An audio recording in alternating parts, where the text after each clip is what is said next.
Hi everyone, it's Cindy from Quilt Doodle Designs. Today I'm going to show you how to make a 9-patch block. Here's a 9-patch. It's a great block for a beginner.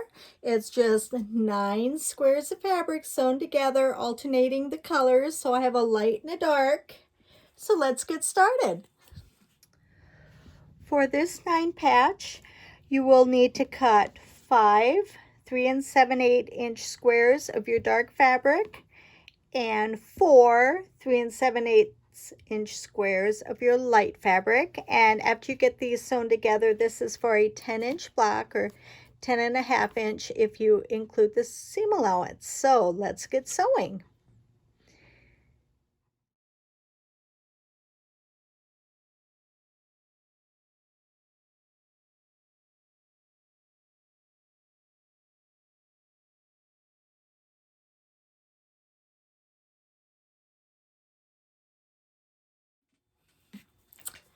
So here's my 9-patch block. I've given it a really good pressing.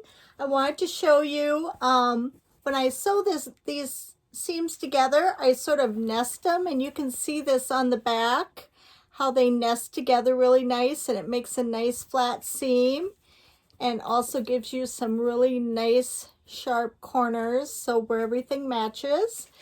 So I hope you enjoy making today's 9-patch block. If you're a beginner to quilting, this is a great block to start out with. You can make a lap quilt with it, make about 20 of these squares, any colors you want, and it would be like 4 by 5 squares. You could, with the front and the backing, you've got just a really nice little snuggly quilt that you could throw on a couch.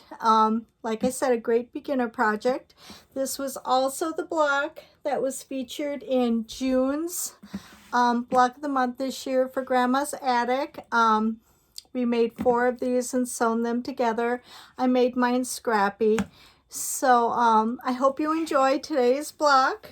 Give it a try. It's a simple 9-patch. Great way to just do some sewing. So have a great day. Thanks. Bye-bye.